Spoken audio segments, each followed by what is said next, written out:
Assembly ఎన్నికల తర్వాత సందర్భాన్ని బట్టి మాత్రమే ప్రజల్లోకి వచ్చే బీఆర్ఎస్ అధినేత మాజీ సీఎం కేసీఆర్ ఇప్పుడు మరోసారి జనాల్లోకి ఘనంగా రానున్నారు. బీఆర్ఎస్ పార్టీ ఆవిర్భవించి ఏప్రిల్ 27వ తేదీకి 25 ఏళ్లు కావస్తున్న నేపథ్యంలో రజతోత్సవ వేడుకలు గ్రాండ్ గా నిర్వహించనున్నారు. ఇందుకు వరంగల్ నగరాన్ని వేదికగా నిర్ణయించారు. వరంగల్ జిల్లాలో లక్షలాది మందితో భారీ బహిరంగ సభ నిర్వహించాలని అధినేత కేసీఆర్ డిసైడ్ అయ్యారు. ఈ మేరకు వరంగల్ సమీపంలోని విశాలమైన అనువైన ప్రదేశాలను పరిశీలించి త్వరలో సభావేదిక స్థలాన్ని నిర్ణయించాలని నేతలకు సూచించారు. ఎర్రవెల్లి నివాసంలో జరిగినటువంటి సమావేశంలో పలువురు కీలక నేతలతో కేసీఆర్ సుదీర్ఘంగా చర్చించారు. అసెంబ్లీ పార్లమెంట్ ఎన్నికల్లో ఓటమి తర్వాత కేసీఆర్ ఫామ్ హౌస్ నుంచి పార్టీ కార్యకలాపాలు నిర్వహిస్తున్నారు. ఏడాదిన్నర కాలంగా 3 సార్లు మాత్రమే తెలంగాణ భవన్లో సమావేశాలు నిర్వహించారు.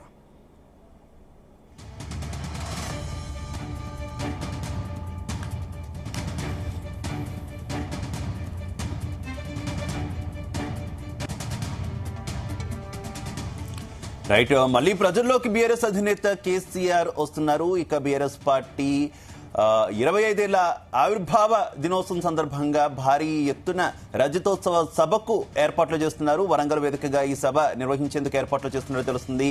ఇక ఈ సభా వేదిక ద్వారా కేసీఆర్ కార్యకర్తలను ఉద్దేశించి ప్రసంగించబోతున్నట్టు తెలుస్తోంది. ఇక ఇదే విషయానికి సంబంధించి మరింత సమాచారం మా చీఫ్ న్యూస్ కోఆర్డినేటర్ రాధాకృష్ణ అందిస్తారు. రాధాకృష్ణ. Good morning Shiva.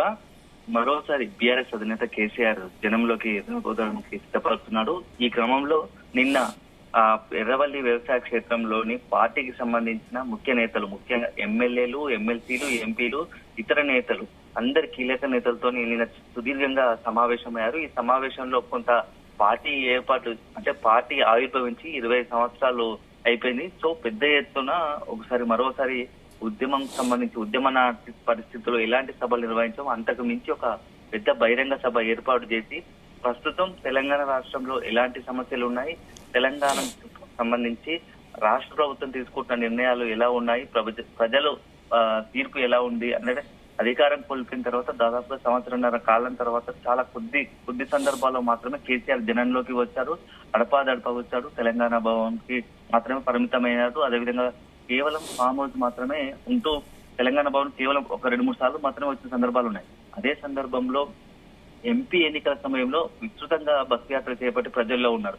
ఆ తర్వాత కేవలం వ్యవసాయ క్షేత్రంలో ఉంటూ అక్కడే పార్టీకి సంబంధించిన సమావేశాలు ఏర్పాటు చేసి పార్టీ నేతలతో అడపాదడపా సమావేశాలు నిర్వహించారు. వారితో సంప్రదింపులు జరిపి చర్చలు చేశారు.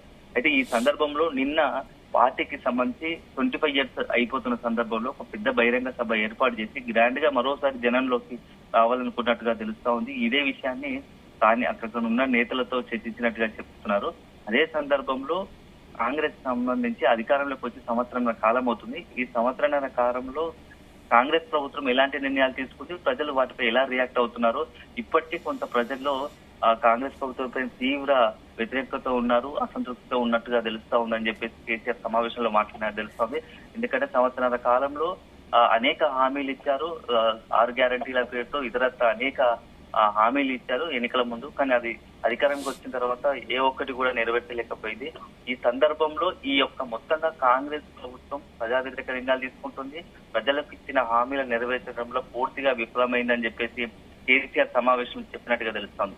ఈ మొత్తంగా ఈ ఎజెండాతోనే నెక్స్ట్ 25 ఇయర్స్ కంప్లీట్ అయిన సందర్భంగా పెద్ద ఎత్తున వరంగల్ ఒక బహిరంగ సభ ఏర్పాటు చేసి కాంగ్రెస్ ప్రభుత్వంపై తూర్పారా పెట్టే అవకాశం కనబడతా ఉంది. కాంగ్రెస్ సంబంధించిన ఫెయిల్యూర్లను ప్రజల ముందు ఉంచే అవకాశం కనబడతా ఉంది.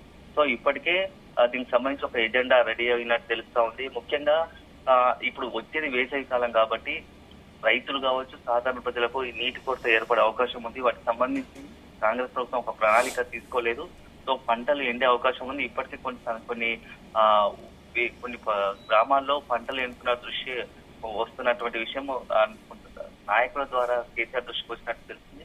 దీని ఎజెండాగానే, అంటే ఈ రైతుల ఎజెండాగానే కేసీఆర్ మరోసారి పెద్ద ఎత్తున జనంలోకి రావాలనుకుంటున్నాడు. ఆ ఎండిన పంటలను చూస్తూ అదే విధంగా ఆ యొక్క వీలును బట్టి ఆ జిల్లాల రైతు చేయాలనే ఆలోచన కేసీఆర్ ఉన్నట్టుగా తెలుస్తోంది. మరొక ముఖ్య విషయం ఏంటంటే గత ఎన్నికల్లో కేసీఆర్ సంబంధించి అదేవిధంగా బీఆర్ఎస్ కు ఓటమికి ప్రధానమైన కారణాలు 2 వర్గాలు కేసీఆర్ దృష్టికి వచ్చినాయి. ఒకటి మహిళలు, మరొకటి యువత. ఈ 2 వర్గాలకు సంబంధించి పెద్ద ఎత్తున పార్టీలు ప్రాధాన్యత జరపాలి, వాళ్ళ డిమాండ్లను నెరవేర్చే ప్రయత్నం చేయాలి.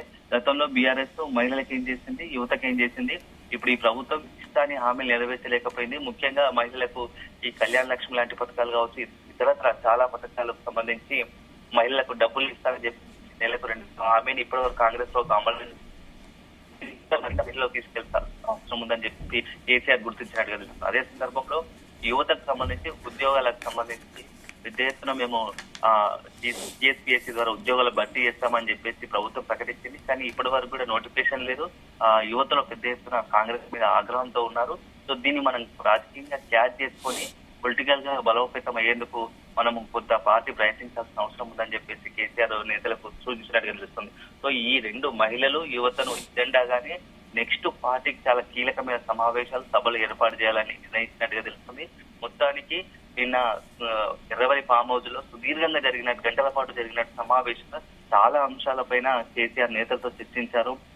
ముఖ్యంగా కేసీఆర్ కాంగ్రెస్ ఫెయిల్యూర్, అదే విధంగా కేంద్ర ప్రభుత్వం కూడా రాష్ట్ర ప్రభుత్వానికి ఇటీవల 28 మంది బీజేపీ ఎంపీలు ఉన్నప్పటికీ రాష్ట్రానికి సరైన న్యాయం చేయడం లేదు. అధికారంలో కేవలం దక్షిణాది రాష్ట్రాలపైన కొంత కేంద్ర ప్రభుత్వం మోడీ సర్కార్ కొంత నిరంకుశంగా అదేవిధంగా నిర్లక్ష్యంగా వ్యవహరిస్తా ఉంది. దీనిపైన కూడా మనం పోరాడాల్సిన అవసరం ఉందని చెప్పేసి నేతలు చెప్పినట్టు తెలుస్తుంది. మరీ ముఖ్యంగా డీలిమిటేషన్ తర్వాత రాష్ట్రాల్లో లోక్సభ సీట్లు కూడా తగ్గే అవకాశం ఉంది. దీనిపైన పార్టీ ఎలా ముందుకెళ్లాలి అని చెప్పేసి కొంత ఆలోచన జరిగినట్టుంది.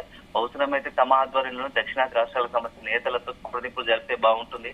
ఎందుకంటే గతంలో బీఆర్ఎస్ అధికారంలో ఉన్నప్పుడు ఈ నిర్ణయం తీసుకున్నాం కానీ సో లాస్ట్ దురదృష్టవశాత్తు ఎన్నికల్లో ఓడిపోయాము. దీంతో కొంత దక్షిణాది రాష్ట్రాలపైన మనం ఫోకస్ చేయలేకపోతున్నాము. ఇప్పుడు స్టాలిన్ తీసుకుంటున్నాడు ఆ నిర్ణయాన్ని.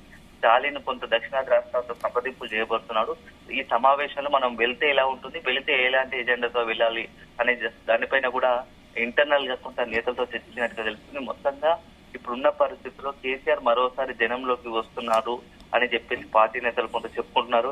ఎందుకంటే వన్స్ కేసీఆర్ జనంలోకి వస్తే పూర్తి స్థాయిలో రాజకీయంగా బీఆర్ఎస్ కు పట్టు వస్తుంది.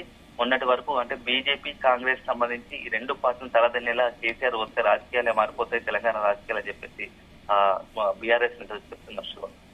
అయితే కేసీఆర్ పబ్లిక్లోకి రావడం చాలా కాలం అయిపోయింది. పైగా కేసీఆర్ ప్రసంగానికంటూ ఒక సపరేట్ ఫ్యాన్ బేస్ ఉన్నటువంటి పరిస్థితి. ప్రస్తుతం పార్టీ కొంత అధికారం కోల్పోయాక నిస్తేజంలో ఉన్నటువంటి ఈ పరిస్థితుల్లో, అలాగే రజతోత్సవం జరుపుకుంటున్నటువంటి ఈ సందర్భంలో కేసీఆర్ ప్రసంగం మీద అందరికీ ఆసక్తి ఉంది కదా. ఏ రకమైనటువంటి కౌంటర్లు అంటే గతంలో ఉన్నటువంటి కేసీఆర్ ని ఈ సభ ద్వారా మనం చూడొచ్చా మళ్ళీ? ఖచ్చితంగా శివ, ఎందుకంటే సంవత్సరాలుగా పార్టీ ఆవిర్భవించినప్పటి నుంచి కూడా కేసీఆర్ ఎప్పుడు మాట్లాడతారు, ఏం మాట్లాడతారు అనేది చూశారు. ఉద్యమ సందర్భంలో కూడా మరీ ముఖ్యంగా బహిరంగ వేదిక సభలు కేసీఆర్ మాట్లాడుతూ లక్షలాది మంది జనాలు హాజరైన సందర్భాలు ఉన్నాయి. అది ఉద్యమ కాలంలో కావచ్చు, తర్వాత కూడా ఎన్నికల సమయంలో కూడా జరిగిన బహిరంగ సభల్లో జనాలు విపరీతంగా వస్తారు.